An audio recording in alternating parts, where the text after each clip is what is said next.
Labą dieną, su jumis siuvimų stilius ir meistras Grigorij. Va tokią mašiną šiandien mes turim.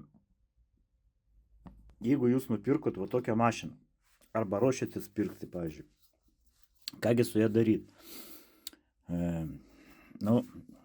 Galima, aišku, jeigu jau nupirkot, reikia pabandyti siūt. O mes spaudžiam mygtuką, šiek tiek ten, nesvarbu, padėkit va, su ranka padėkit. Va, veikia. Nieko baisaus, bet,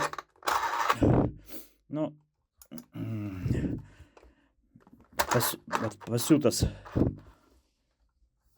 Eikit, jinai siuva. Žiūrėkit, jinai prasiuva, va tiek, va.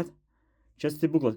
Jeigu jum šitą mašiną prasiūs va tiek, va kaip dabar, jum pasisekė. Paskui reikia, aišku, ją utilizuoti. Tai galite išardyti visus metalinės detalės, meskite į metalą, plastikinės detalės į plastiką. Jeigu koks varikliukas ar ką, tai aišku, jį reikia utilizuoti. O šiaip yra tokia firma, kur pas mus Vilniuje Kalvarijų gatvėje galima tiesiog visą mašiną nuvežti, jie patys utilizuos ten. Ardys jie, ten moka, net ir sumokės jums keletą centų už ją. Jeigu priduosit tą techniką, jie patys ardo ten ir utilizuoja. Tai va, tai utilizuokite tiesiog, tęsiam mūsų utilizavimą toliau.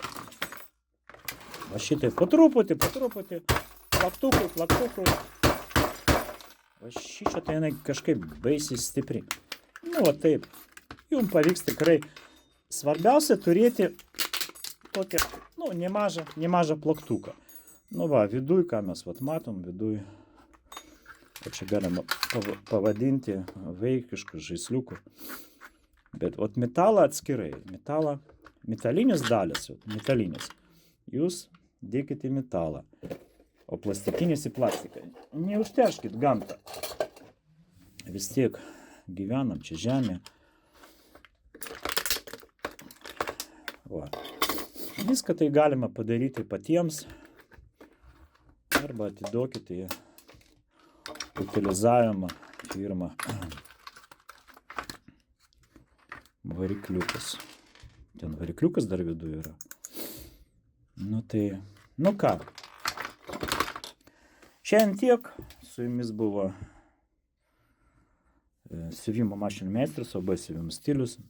Vienu žodžiu, siuvimo mašinus reikia pirkti pas mus.